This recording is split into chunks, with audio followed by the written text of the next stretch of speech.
So this area is going to be the bed, and it's going to have underbed drawers for storage here. They're building it out. Obviously, we built in a light. We got the electrical all hooked up. Over here, this wall, it's only halfway because we have to mill more, but it's actually coming up through here. And this is going to be, you can see the bathroom head right there, and the shower. River rock for the floor. This is all milled cedar from on site. That is milled ash, again from on site. Built, everything in here is built, even the doors. We made the doors.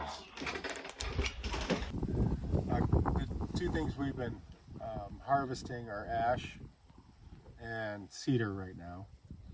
And there's a 1 mile radius from where we are up to the gate up here that we harvest from to keep everything local to that.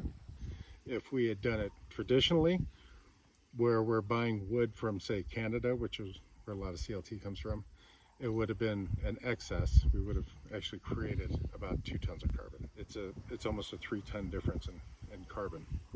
Majority of the carbon is transportation and manufacturing. We're using a small little miser, and some of ours is actually transportation back to UNL and transportation back up here. You can buy a miser for about $3 grand. So initial, then gas, it could still be economical. Cedar is a softwood. Well, I say that, but you can take a bunch of 2x6s, which are basically pine, and make a column with it. But cedar is also very brittle. So, like when we get it down to, when we start getting it, especially when it gets down below this, but there's so many knots in cedar that it's pretty easy to snap. LDLs, laminated beams, is a big thing now, where you take a bunch of little strips, say you take all those, and you just laminate one on top of another, and then you have a beam that you stick in there. That lamination increases its strength. The multiple strands are going through. From a financial view, these larger trees, yes. You were talking about, is it financial feasible for this? Furniture and things like that, building a cabin may not be, unless they have the time to do it, and depending on how rough they want to go.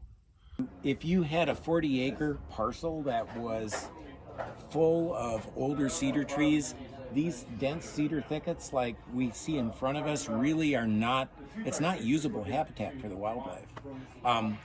The little birds and things will live on the edge of it, but there's no food, there's no insects eating the trees, there's nothing on the inside. So what we've done here is we've removed, if you look up this slope and you look up that slope to about mid-height, we've removed at least 50 to 70% of the tree mass.